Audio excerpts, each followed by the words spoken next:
Welcome, everyone.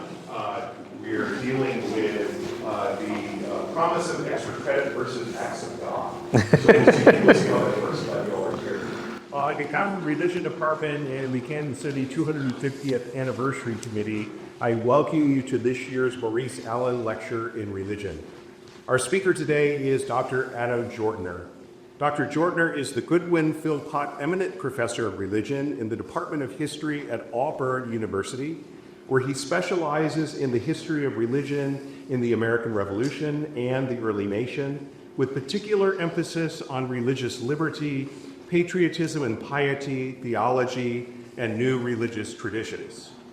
He is also the author of several books, among them The Gods of Prophet Town, The Battle of Tippecanoe, The Holy War for the American Frontier, published in 2011, which the Society for Historians of the Early American Republic awarded its James H. Broussard Best First Book Prize. Blood from the Sky, Miracles and Politics in Early American Republic in 2017. No Place for Saints, Mobs and Mormons in Jacksonian America in 2022, which was the winner of the Best Book Award by the Mormon History Association. And most recently, A Promised Land, Jewish Patriots, the American Revolution, and the Birth of Religious Freedom in 2024. His talk this evening harkens back to that first book and is entitled, as you see behind me, William Henry Harrison and the Mystery of Faith in the Early U.S. Will you join me in welcoming Adam Jortner?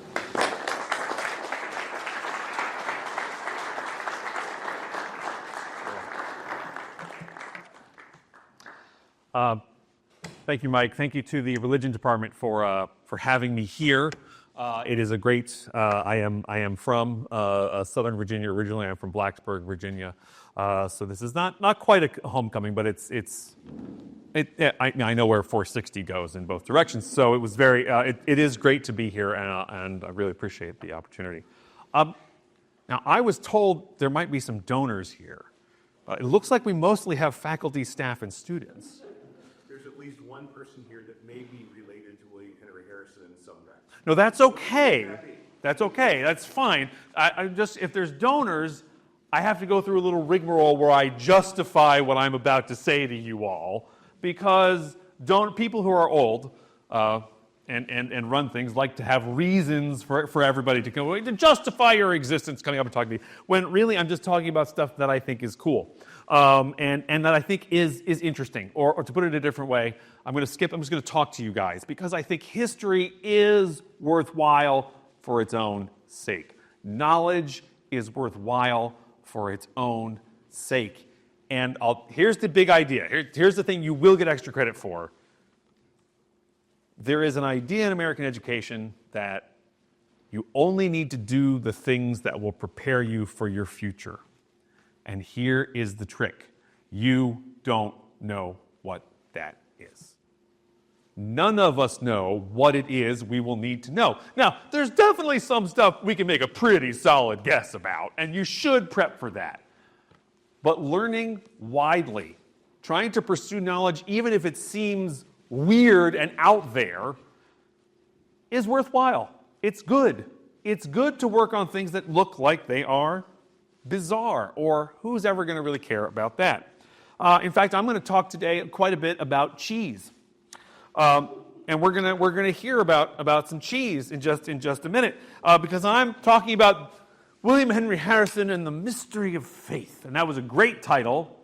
Did we make that up? Just like we were just trying to think of a title. We did. Okay, we did. It was great because I really got going when I was putting down my notes here. We're going to talk about the Mystery of Faith. We know who I assume everybody here knows who William Henry Harrison is. And now I want to talk a little bit about religion. We'll talk a little bit about him, but mostly I want to talk about the mystery of faith in the early American Republic, this sort of period from 1760 to about 1830, the founding era, the era I special in, my favorite period of history.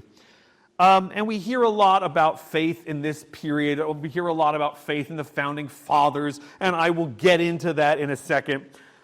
But I want to begin talking about faith and the mystery of faith in early America by talking about cheese, which is not normally where you start religious conversations. Specifically, I'm talking about this story of a gigantic cheddar cheese, 4 feet across, that weighed over 1,000 pounds. Baptist preacher John Leland of Cheshire, Massachusetts, and his congregation made this cheese for Thomas Jefferson in 1801, and they wanted to remind him of his strong support among New England Baptists. Now, this was not easy to do in 1801. To make a big cheese is not easy to do today. But what did you have to do in 1801? You had to build a giant cheese press. So they did that. They had to gather the milk of hundreds of cows, and this is the best part. Then you have to transport it by horse, carriage, and boat to Washington, D.C. without refrigeration. And it took a couple weeks to get there. Leland traveled with the cheese. He stopped and gave Baptist sermons as he went. It came to be known as the Mammoth Cheese, and Leland became known as the Mammoth Priest. Is he Roman Catholic? No, but he was the Mammoth Priest, and the Baptists painted across this giant cheese the favorite Jeffersonian motto, "Rebellion to tyrants is obedience to God." Jefferson got the cheese. He served it the day he got it. They were apparently still serving it years later. We do have one response about how it was, and someone said it was, quote, "very far from being good," close quote. Maybe more important, Jefferson, that same day that he served the cheese, writes his famous letter to a group of Baptists in Danbury, Connecticut, declaring his belief that the Constitution mandated a wall of separation between church and state. Now, again, wall of separation is not a phrase found in the Constitution. It's in a Jefferson letter. And in that letter he wrote, "Religion is a matter which lies solely between man and his God." Wrote the president, maybe while he was eating the cheese. I don't think so. But the legitimate powers of government reach actions only and not opinions. And then 2 days later, this is important, 2 days later, Leland preached before a joint session of Congress, and Jefferson attended. Now, Jefferson had very unconventional religious views. For example, Jefferson believed that Jesus Christ was a human, mortal, moral person, a teacher, not the Son of God.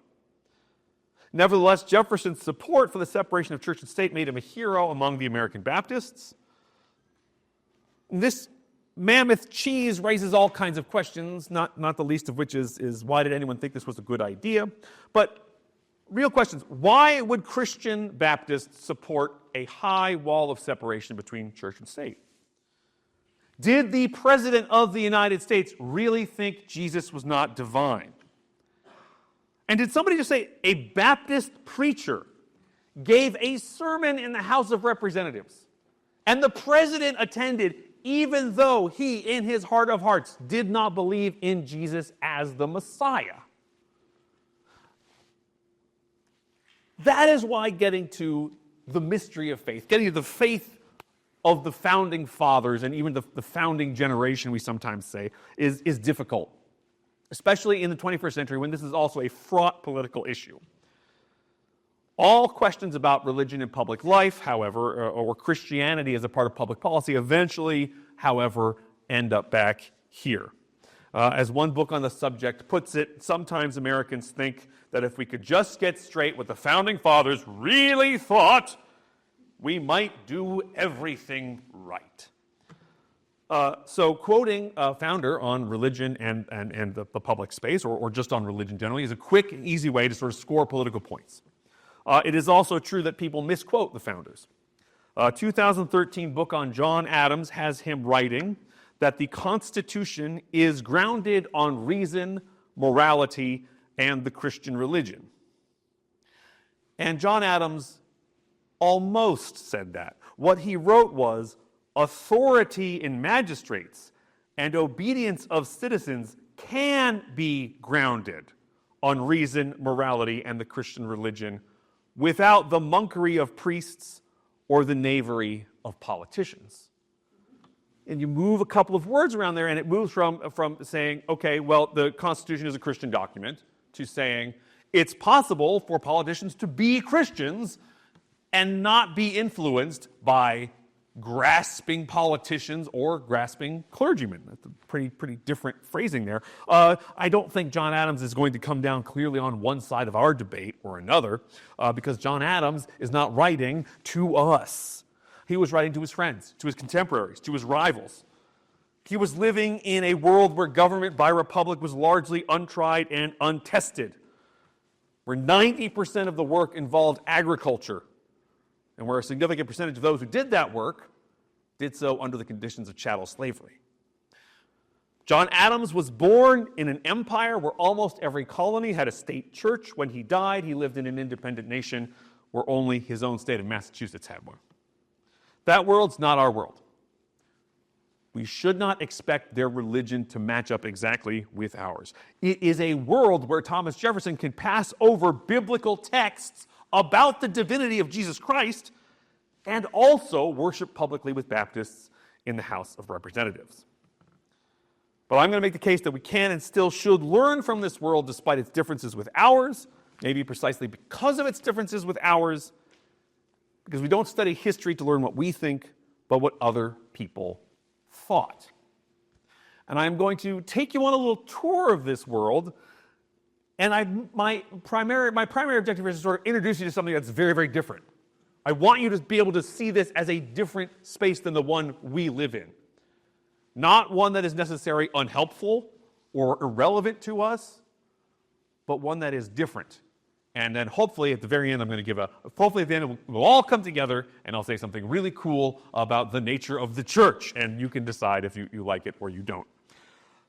And Mr. Harrison is going to be the star of our show. But we're going to keep him off stage for the moment. I want to talk a little bit about the Founding Fathers. There's a little bit of problem here because the term Founding Fathers wasn't actually created until 1921. So the Founding Fathers didn't call themselves Founding Fathers. And here's the thing. Anytime someone says to you, the Founding Fathers said, be very careful. Because guess what? No one who you could call a Founding Father would have used that term. So it can refer to almost anybody who lived in the 18th century.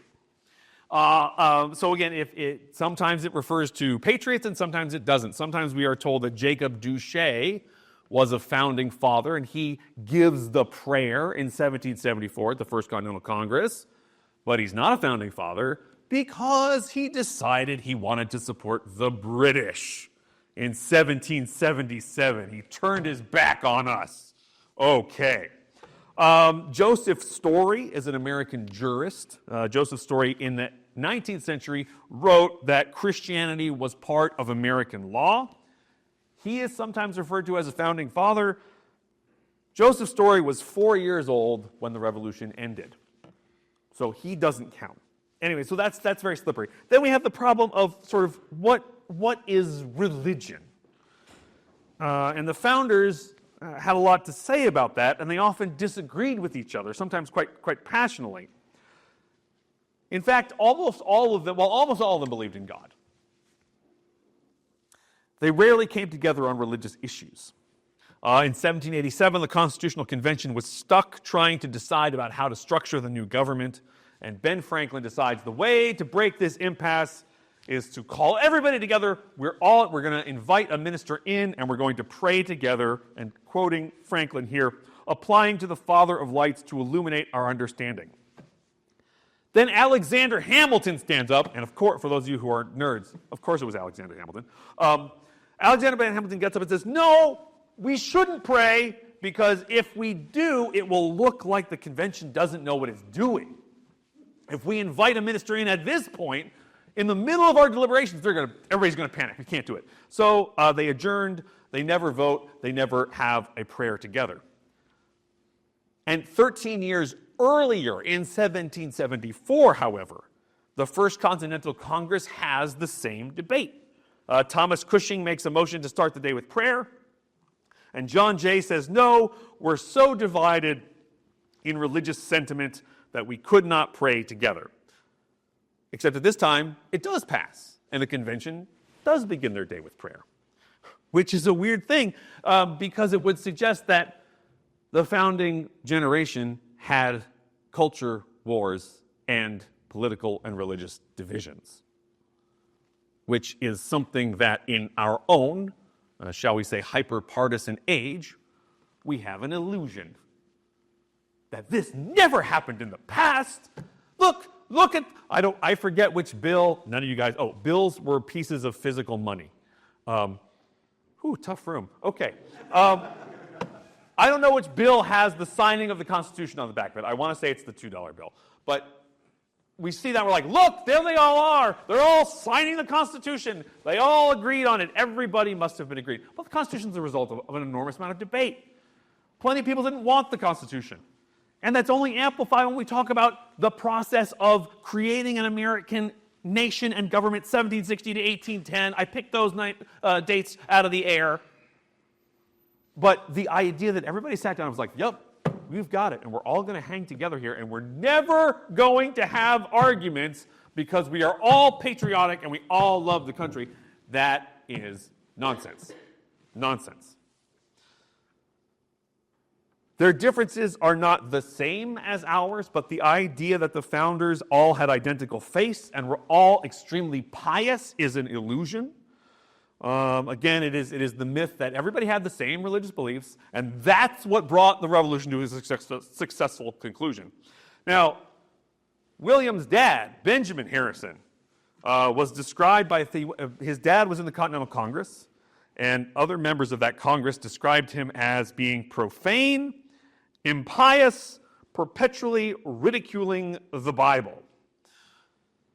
And of course, just because someone is in a church doesn't mean that they believe in the church. Benjamin Rush, famous signer of the Declaration of Independence, is a convinced universalist, by which he means he thinks everyone is going to heaven, whether you accept Jesus Christ as your Savior or not. He never joins the Universalist church, but that's what he writes about. In fact, he's sort of famous today because Rush says, I want to give a Bible to every student in America.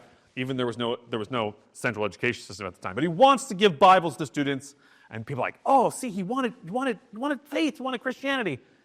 He did, but he thought if we just let people read the Bible, they're all going to become universalists. That's why he wants people to read the Bible, because he's like, if you just read the Bible, you'll see what I'm talking about. Abigail Adams is a Congregationalist all of her life, despite the fact that she doesn't believe in a Trinity. She does not believe that God, Jesus Christ, and the Holy Spirit are the same being. She is a Unitarian, but she hides out in the Congregationalist church. John Adams does it too. John Adams is not fooling anyone, but the Congregationalists like having him around. That's a typical view of deists. And we're going to sort of start, but again, this is the mystery of faith in the early United States. Their struggles are not our struggles. Their differences are not our differences. I don't think anyone here is staying up late at night worrying about the Universalists. They're not even an independent congregation anymore. But back in the day, many Protestant Christians are worried about the Universalists. There is a rivalry. They have this concern. And that is part of these differences are part of the dynamic of faith in the early republic. Okay, I'm going to talk about deism, and then we'll get to Mr. Harrison. Deism is not, probably most of us have heard of deism. You kind of know that it's a thing that was back then. It's not a church. There is no deist church. There are no deist creeds. There are no deist clergymen. It's a flavor more than it's a religious movement. The term first comes, if you're interested, the term appears in England in 1642. It's often described as an effort to value nature and human reason over mystery as a way of understanding God. Valuing reason and nature as a way of understanding God, as opposed to saying, well, it's a mystery and we'll never understand it. Now, I want to point out, many Christian thinkers before the deists have had this idea. Augustine, Anselm, John Calvin all use reason and nature as part of their understanding of faith. But deism, I would say, brings us a metaphor that they didn't use. And it was a metaphor you probably would become more clear in the 17th century. It's a watch. The deists claim that God is a watchmaker. Earth is a watch, God's a watchmaker. Nature is sublime and it's perfect. It runs perpetually on time. And if you see a watch, say the deists, you can assume the existence of a watchmaker. If we see an organized universe, we can assume there is a God. Actually, you can't, as David Hume points out, but we won't get into that. We won't get into that. We won't get into the question of, they also think nature is completely predictable, and things like rains of frogs never happen, but they totally do. Anywho, deists don't worry about rains of frogs. I do. The world to them is good, it's orderly, and from nature alone, human beings can reason out the existence of a God and something about God's purpose and meanings. So this metaphor, the watchmaker metaphor, is a big deal in the 18th century when the revolution happens. Even people who don't accept the metaphor are going to know it because people are thinking with this idea. Three big themes come from this idea. One, it rejoices in human reason as the method for understanding God. Thomas Paine writes, deism honors reason as the choicest gift of God to man. Great American popularizer of deism, a guy named Elihu Palmer, says, the source of hope and consolation to the human race are sought for in the energy of intellectual powers. So your mind is the key to understanding God. Not your heart, not your emotions. And again, this is what deists say. I'm not recommending this. But they say it's up here. This is what God gave you this, and you should use it. Second thing. The universe is orderly, and it's well-ordered and well-run, and therefore it doesn't need miracles or supernatural events. And stories about miracles and supernatural events are bad, especially if they come after the New Testament. More on that in a second. Paine calls miracles mental lying that gives God the character of a showman. Does God need to go around proving that he's God all the time? Or do you just look out at the universe? Finally, as a kind of a third idea, deists held that the most important form of worship to God is good conduct. The world is a watch, God, and you can reason that out, and therefore what you need to do, what's most important is good conduct, because, deists say, anyone can do that. Anyone can do that. Okay, I want you to keep these things in mind. Remember, this is a theme. This is a theme. Not everybody is a deist, but it's out there. It's an idea. Ben Franklin is probably clearly a deist. Late in life, he writes, I believe in one God, the creator of the universe, that he governs it by his providence, that he ought to be worshipped, that the most acceptable service we render to him is doing good to his other children, that the soul of a man is immortal and will be treated with justice in another life, respecting the conduct in this. So God is real. He created the universe. He governs it. The way to worship him is through good conduct, and there will be a future of rewards and punishment. That skips a lot of stuff that's in Christianity. For example, the Bible, sin, salvation. And I think that covers, that's a good enough list. That's a list. Okay. Now, when you hear that, you might think deism had nothing to do with Christianity. That's what Thomas Paine thought, but Paine was wrong, because it was also possible to be a Christian and a deist. And this is where the gap between us and them becomes apparent. Because today we have almost no Christian deists. That's not anybody's fault. It's just the way our institutions of Christianity have changed. It's what the ideas in our culture have changed. What is a Christian deist? Well, some people looked at the deist idea, God is the creator of the universe and it runs like a watch, but they believed that man was inherently sinful. And therefore, God would need to create a mediator between human beings and the Godhead, and that is what Jesus Christ was. Ezra Stiles, president of Yale, said, "A man may be an excellent churchman and yet be a profound deist." Now, Stiles did not mean that as a compliment, but I think he was accurate. Deists are also Christians. And how does that work out with the supernatural stuff, with the miracle stuff? Okay, Christian deists say, bada bing, bada boom, there's miracles right up until the resurrection, and then a couple years afterwards with the apostles, and then that's it. The time of miracles is closed. The Christian canon is closed, and after that, it runs perfectly. God's an ideal watchmaker. He doesn't have to keep running up and fixing the watch. It runs perfectly. That is, so again, a belief in the supernatural reality of Jesus and his resurrection, but that supernaturalism stops, and since then it's all nature, and that's how it's run. Couple examples of these guys. Thomas Woolston, a Protestant minister, says he argues against the supernatural justification for God. He says Jesus' love and principles give credence to Jesus' miracles, not the other way around. It's his teachings and his love that make his miracles something to believe in. His miracles don't prove these other things. Otherwise, he wrote his words, not mine. Otherwise, people might think Christ a conjurer, a sorcerer, or a wizard.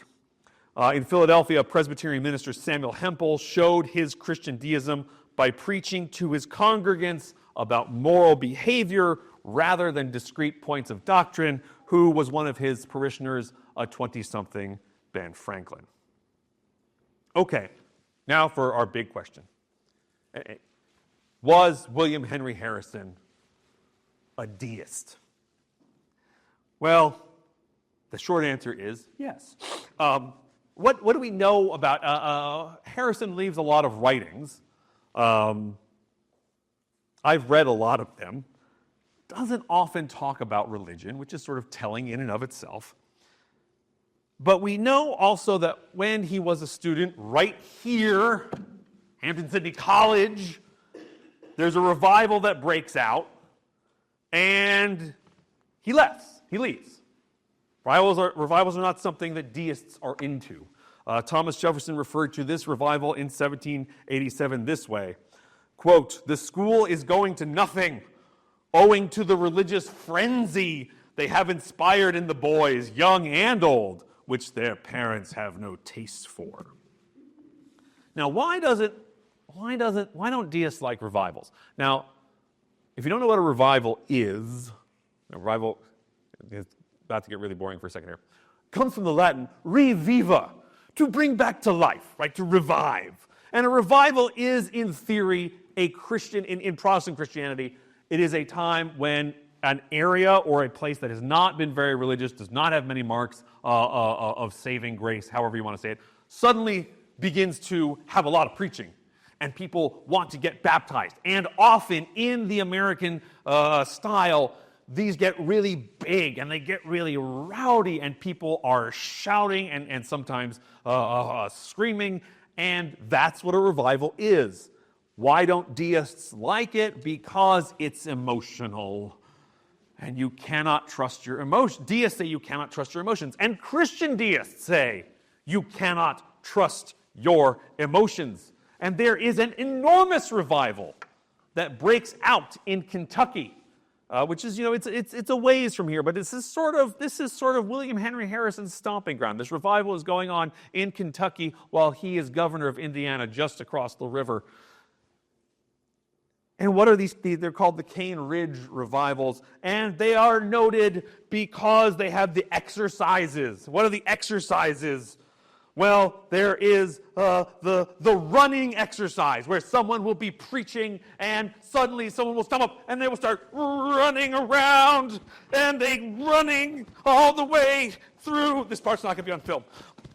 And they start running all over, and and no one knows why. That's an exercise. And then there's the singing exercise, where people spontaneously start singing. Here's the weird thing. Some people say they weren't singing with their mouths. How did that work? I don't know. It was 200 years ago. They say this is what's going on. There is, people will collapse. People have visions. They get what are called the jerks, which is when, and supposedly that's when the running exercise is getting ready to happen, but you're fighting it. And that is where people have to start moving around. One person describes it. The person went forward, so their head touched the floor, and then backwards, so their head touched the floor. Back and forth, back and forth. These are the exercises. Well, that's great, right? This is faith. But Christian Protestants, Christian deists, look at this. This is a disaster. What's going to happen? One, the church is going to get broken up because, you guys never believe this. Inside joke for Presbyterians. This was a Presbyterian revival, but they didn't stick with the Presbyterian church. This is where the disciples of Christ come from. This is where the churches of Christ come from. The Shakers, who are a mystical sect of Christianity who believe that the second coming was in a woman named Anne Lee, they show up and they absorb part of this revival. So Christianity is being split up. That's the argument against the revival. And it creates, they say, moral turpitude. Because not only are people flocking to these revivals, this revival goes on for years. Goes on for years. And people, of course, start showing up at the revival not to pray, but to sell booze. And there are some, this is a real quote, there are some people who are saying that there's untoward things going on. So by 1802, they are appointing dudes to go around at night to make sure everything is on the up and up. And they're I've read one of the reports which says he had to remove a couple of people from underneath the stands, a man and a woman. And then he heard something was going on in one of the outbuildings. And he says, and he walked in, but it was, quote, only two men, close quote. And so he didn't pay attention to it. Interpret as you will. Moral turpitude going on at these revivals. And then there's a theoretical edge, which is David Rice, the preacher from Kentucky at the time, says, I worry that people will believe something not because they do or do not read it in the Bible, but because they felt so-and-so while praying. And that is, in many ways, a crystallization, not of the deist argument, but of the Christian deist argument, this idea of, you have to tie it back to the Bible. It can't just be about your feelings, because you're not in control of your feelings. Maybe God is sending it to you, but maybe he's not. Maybe it's just you. Maybe it's a demon. Maybe it's something you ate.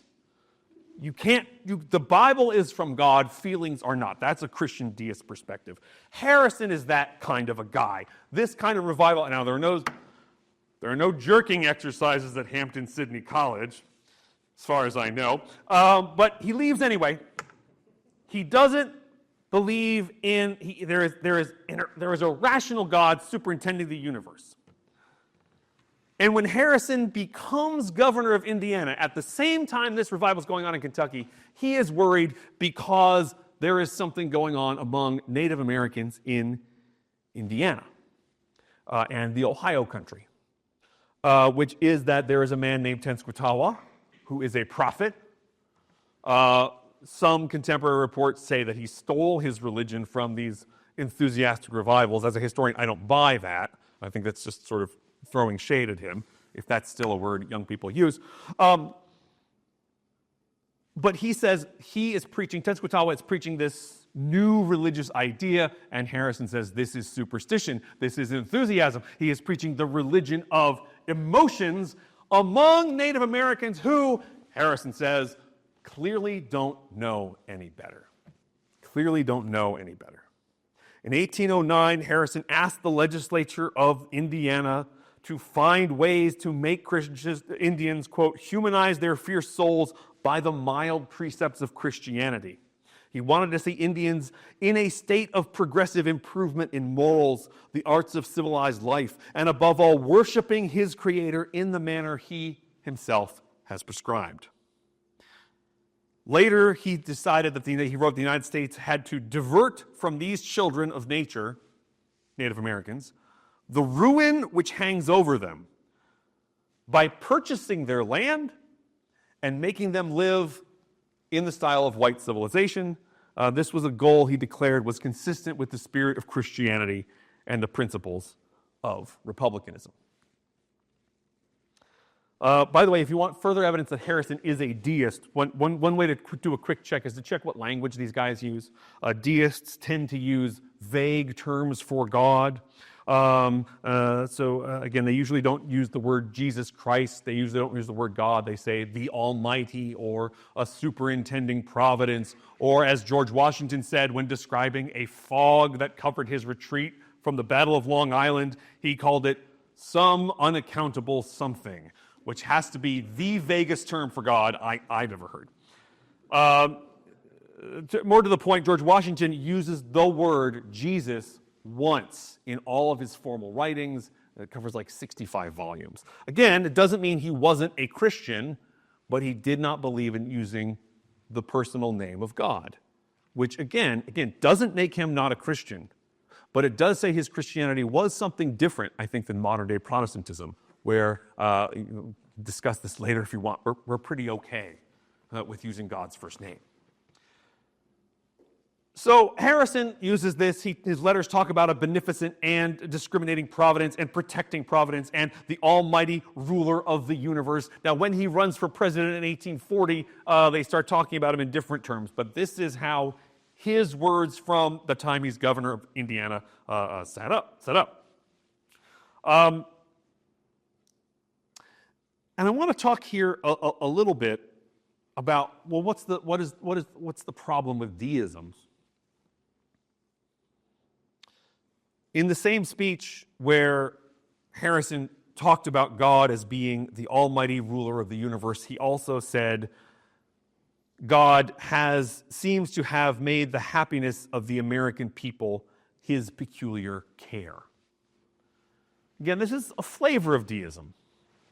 But deism, which worships rationality, which thinks you have to be logical about things, which says you should look at nature as an example, deists also in America largely thought America was God's special country. That Americans had certain things that other people weren't going to get because God liked them. And that was because they lived in after the revolution, they lived in this nice new country. There seems to be plenty of space. And they had just created a brand new government. Can I get and Harrison is into this idea. We have to spread civilization. We have to take care of the American people because that is God's plan. And this idea of God's plan does not come from a deeply biblically versed point of view. It does not come from an emotional revivalist point of view. It came from this very sedate deist point of view. And I have this map up here. Again, this is how Harrison achieves this goal. What you see here are some of the areas he bought from Native Americans. Specifically, this is the Treaty of Vincennes in 1804. This is the Treaty of Grouseland in 1805.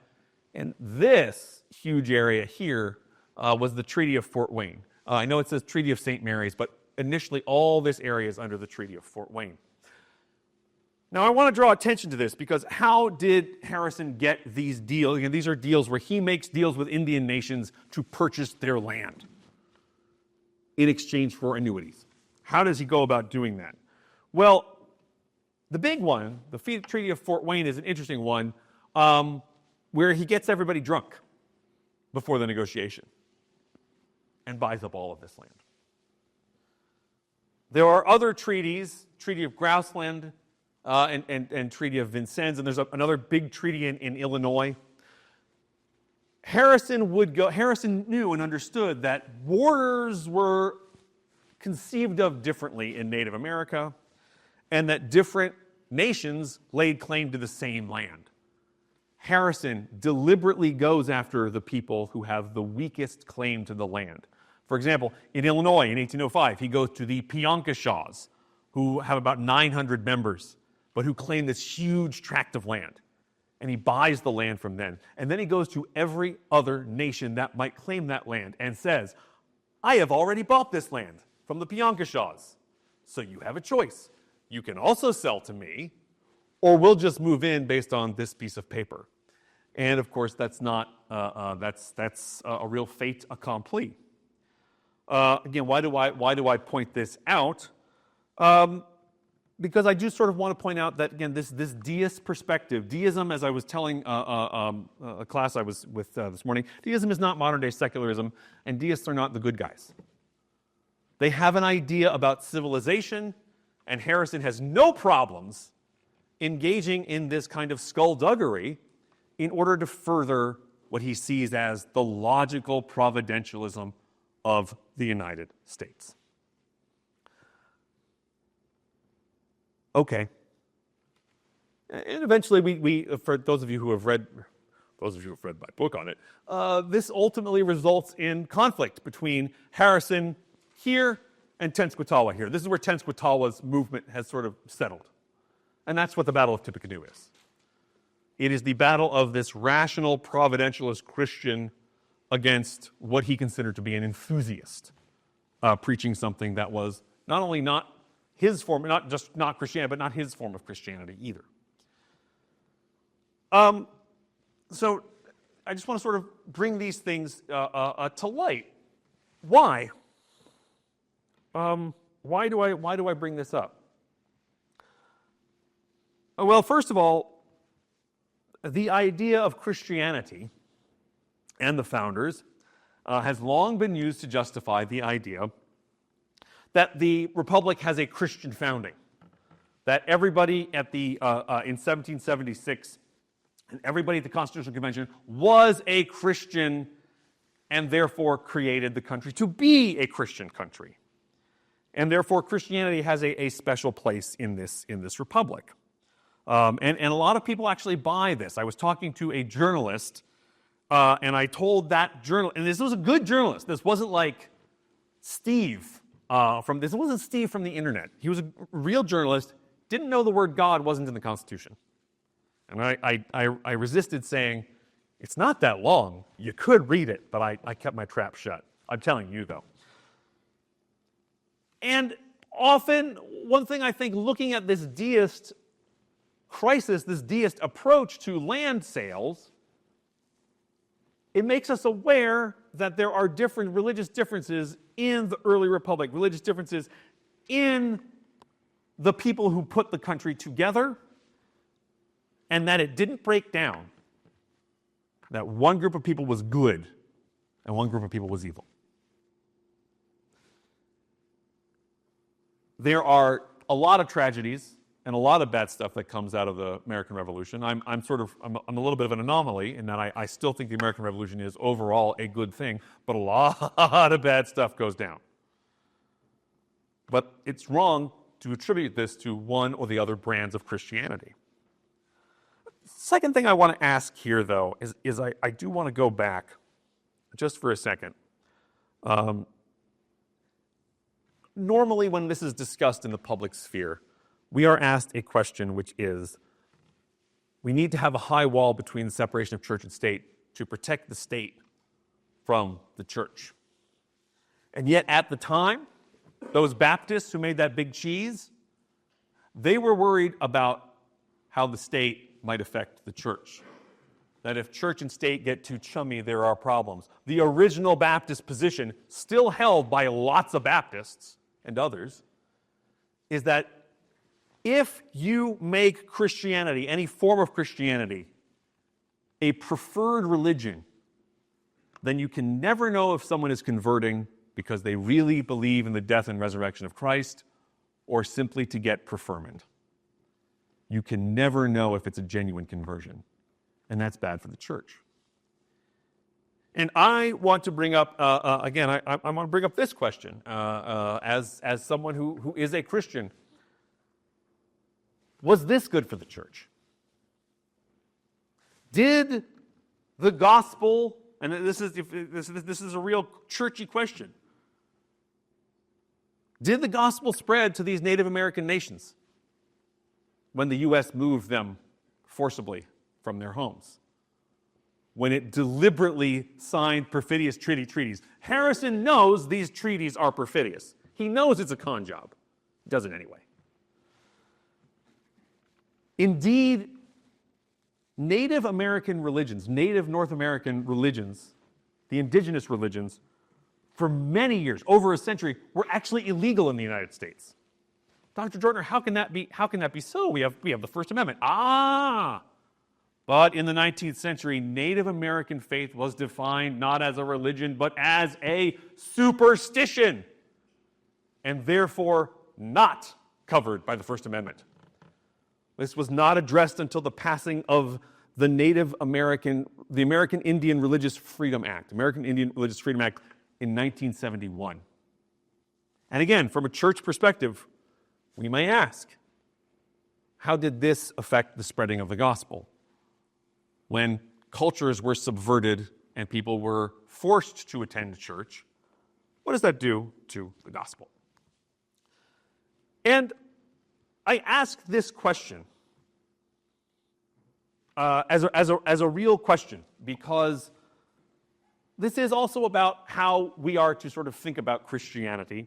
And there are people, this argument is abroad today in the United States. Does God like America better? And I simply want to suggest, in other words, does God like Americans more? Does America have a special role to play that gives us certain things that we have to do that other Christians don't? Are we like platinum level Christians and everybody else is I don't know, whatever the other MasterCard is? I don't have an answer for that. And I also want to say, if you are not a Christian, hey, you don't have to worry about this. In fact, you're going to be better off staying aside. But I do think this is something that churches are going to need to talk about. And when I say talk about, I mean talk about. I don't mean post online about. In the end, most of us in this room are not going to be able to push the religious conversation in our country in any direction, one way or the other. And indeed, I'm not going to advocate for one way or the other, but I'm going to say this is something to be aware of and to know about and to bring up when we are in our, I advocate for Christians to bring this up when we are in our circles of faith. Not as a political program, not as a let us do this thing or that thing because it's left or right or whatever, but to really ask the question, what is the standing of this country in the gospel of Christ? What is the standing of individuals? And I do think we need to remember, politics can have an effect on the faith of the church. Even when the politics come from a religion that's not much practiced these days. Christian deism is not really around too much these days. And in the end, at least in the case of the native peoples of the Old Northwest, it didn't go so well for them. So that is why I think the mystery of faith sort of matters today. If I did end up justifying it.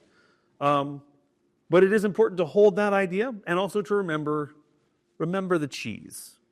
Remember the cheese. It always gets a laugh.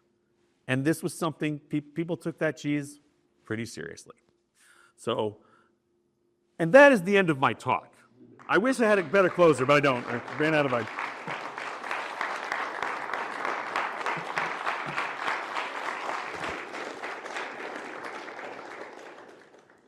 There's time for questions. Pete? Yeah.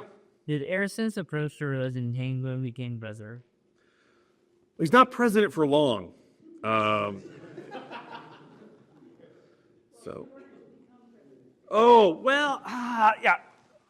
Does Harrison's religious approach change?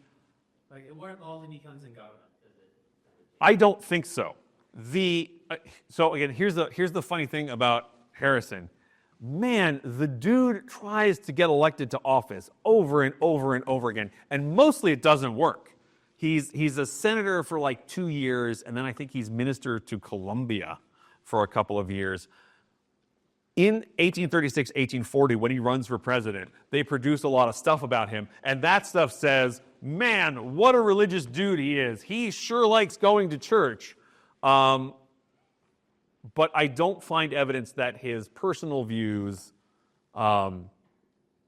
changed that much. So I don't believe that he did. I know you'll be shocked to find out that people in charge of political propaganda tried to make someone seem more religious than they really were. Thank goodness that doesn't happen anymore. But I don't think he actually changed. That's what I'd say. Yeah. So, towards the beginning, you touched on the characterization of the founding father, but homogeneous groups are Christians. I don't know if this is outside the scope of this or not, but where do you think that sort of arose? Oh, no, I can give you very clear. The idea that the founding fathers are all a homogeneous group of Christians, yeah, it is a good question. It sort of begins in the 1830s and in the 1840s. There's a big religious shift in the United States in the 1830s and 1840s. The revivalism is still going on, but and there's sort of the shift that happens is some of the principles of revivalism, heart religion, becomes a big deal. In fact, it sort of pushes Christian deism to the side, which is to say the idea that you and again, there is an argument to be made that one can listen to the heart. And very few Christians are like, listen to your heart all the time, whatever it says you should do. No, that becomes popular, but the social stigma of the revival sticks around. So that what you get is you begin to get institutionalized revivals. And again, if you're a nerd, you know about guys like Charles Finney, who begins to not only organize revivals, but starts to write books about here's how you preach to convert people. So it becomes much more organized. One might say it becomes tamed. And again, if you study American religion, and if you hear about revivals as they continue to occur, but the same thing's always said, look at those poor people having that revival over there. Oh man, look at the groups like the Pentecostals begin to be. Oh man, they're just who knows. So the revivals are still around, but revivals kind of get tamed, and when that happens, there is a real effort by historians and by chroniclers to say, oh yeah, everybody was Christian back then. I mentioned Justice Story. He's a guy who really writes about that. There's a guy named Robert Baird who writes a history of America. And that is where we get the notion that the Puritans came over, landed on Plymouth, they were Christians, everybody else also Christians all the way through. And you say, like, didn't some people land in Nova Scotia before they got to Jamestown? And everyone goes, shh, don't talk about those people. I paraphrase. And it is something that has been sort of, again, it becomes a way, one of the things that thinking about the founders as a religious group of guys who all thought the same things, it's an appeal to an Eden, right? It's an appeal to this, look at how messed up things are. Boy, back in the day, when we all had religion, everything was great. Which is, again, in my opinion, it is a way of undercutting ourselves, and it is a way of saying religion is not just a solution to spiritual ends, but also to political ends. And again, this is also not something that's particularly, not solely American, but this idea of if you convert to Christianity, if you give your heart to Christ, not only will you get good stuff in the life to come, but you'll get it right now. You know, God's going to shower blessings on you. And yes, I'm a little facetious there, but there's a real point there. Does one accept Jesus for political benefit? Does one accept it for economic benefit?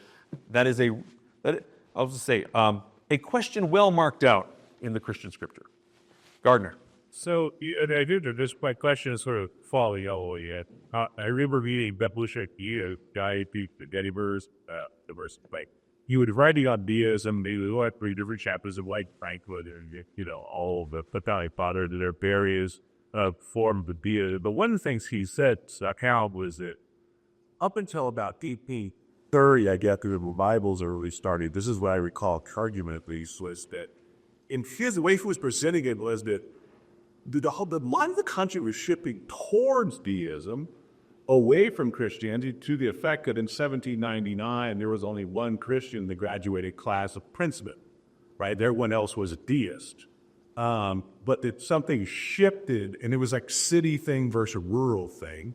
where the arguments were going back and forth. The newspapers had defined the early 19th century about the Christian deism thing. But then all of a sudden, I think it is the revivals that I don't know if what he was saying was the jive to what you're saying. I can't speak to I don't know the particular book or argument you're making. I will say that my work doesn't, what I've seen doesn't point to a clear break that way, because deism isn't a church. You can be a Christian and still be a deist. There's nothing unchristian about saying miracles ended when the canon closed. That was it. And indeed, there's a lot of stuff in the canon, that sort of in the Christian canon, that says, hey, don't believe in miracles, believe in the stuff we're telling you here, but if someone comes and does a miracle for you, forget it. Because, again, among Protestants, that's a big deal. Because Protestants, part of the case against Catholicism is Catholics have miracles, and the hotter form of Protestant says, and they made them all up on purpose, which is a way of saying, okay, it's not only do miracles and supernatural things not happen, it's not Christian to say that they happen.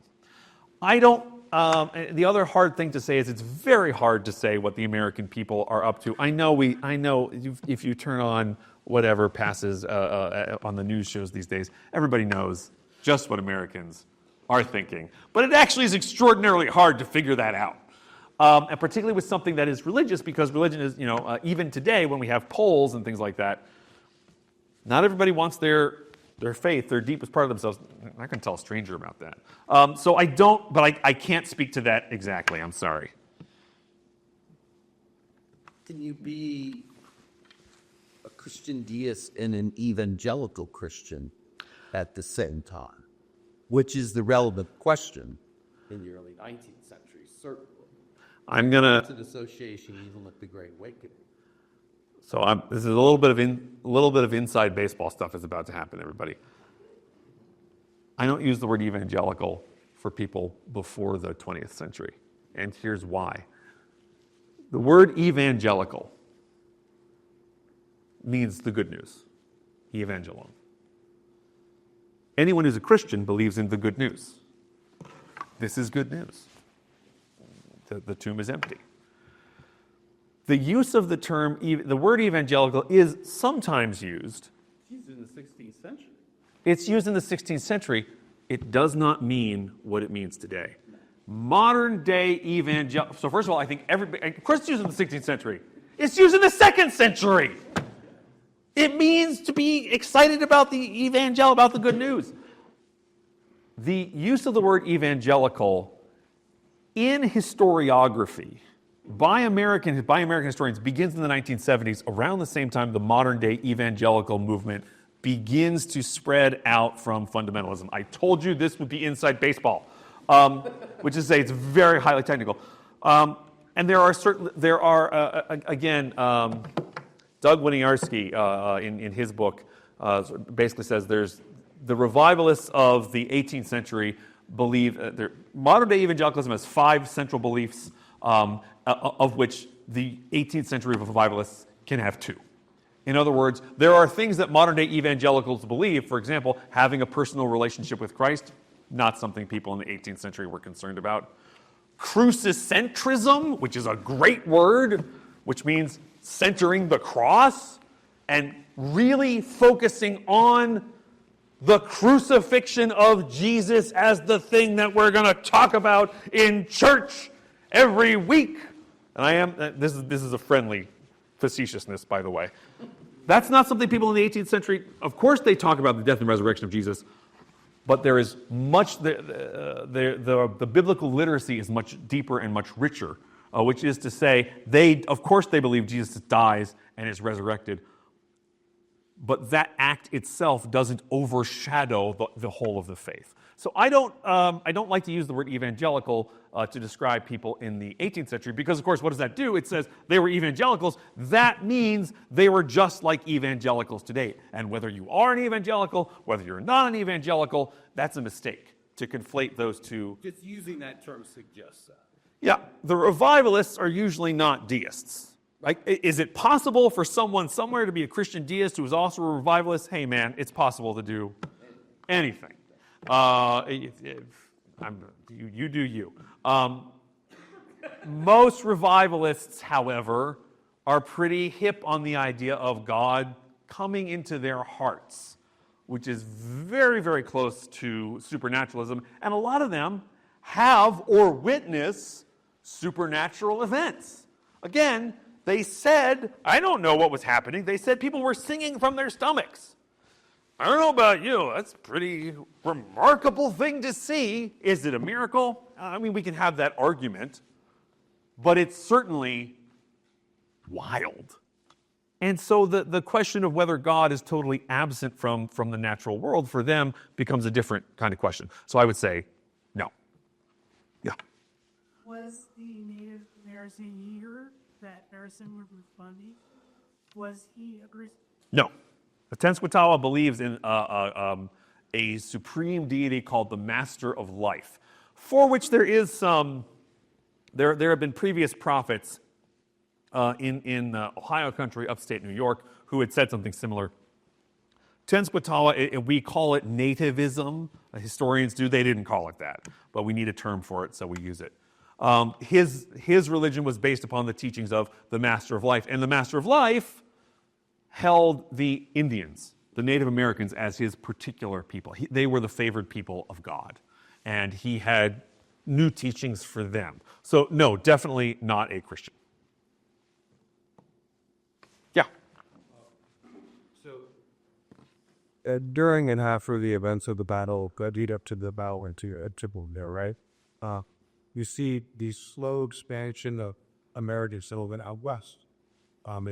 There were very basic stuff that come to history from foreign countries you were founded. For the Declaration of Independence to this point and so forth and so on. And a key element of rationalism is this idea of spreading progressivism, or as to progressivism, but this idea of progress and industrialization and civilization to the West as well. Now, Harrison is an advocate for slavery in the United States, and he seeks to expand the goal of slavery, things of that nature. So what I asked you is, do you think this form of rationalism was the origin of what would eventually become a Southern argument that you favor slavery from that lens? Because that did eventually develop later on alongside of this slave debate, things like that. Also, tell us a little bit. Yeah, that's a really good question, Roland. Thank you. Is this the source for it? Probably not. I mean, the so-called Southern defense of slavery, for those of you who don't know, the idea that slavery is a positive good is something that begins to develop in the 1820s, which is interesting because that's not when slavery starts to develop. And it brings in the argument then, particularly after the Missouri crisis, for those of you who know what that is. Anyway, in the 1820s, people, including college professors, begin to develop the idea that, well, slavery really is a positive good because it is a civilizing force. Is slavery really a civilizing force? No. But that's their case. I don't know that Harrison necessarily is part of that, but Harrison is definitely on the idea that how does civilization work? Well, there's a tier.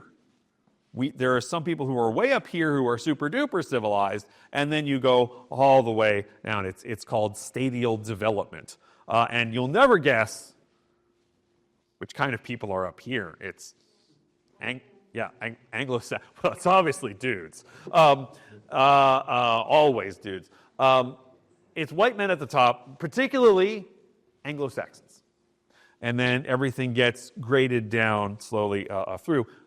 Therefore, slavery is an institution that is important because it teaches civilization to people who are underneath.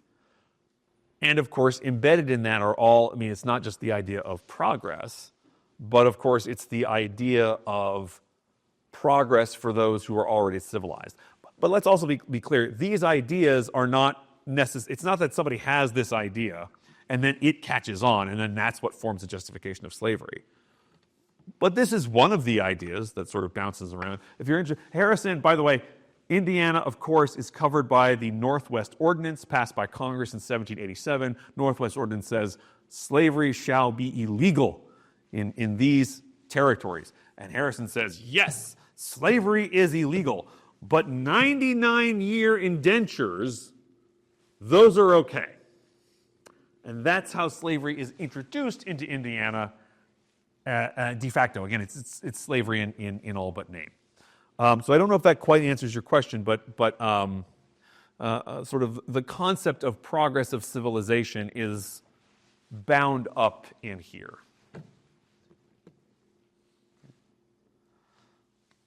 All right, we got a repeat. Go ahead. How much do we fees in going across socioeconomic strata, particularly in Europe? Oh man, in Europe?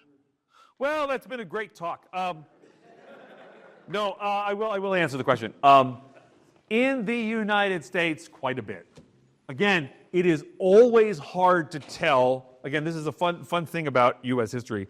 It's always really hard to tell what poor people are actually thinking because often they don't save. What they write doesn't get saved.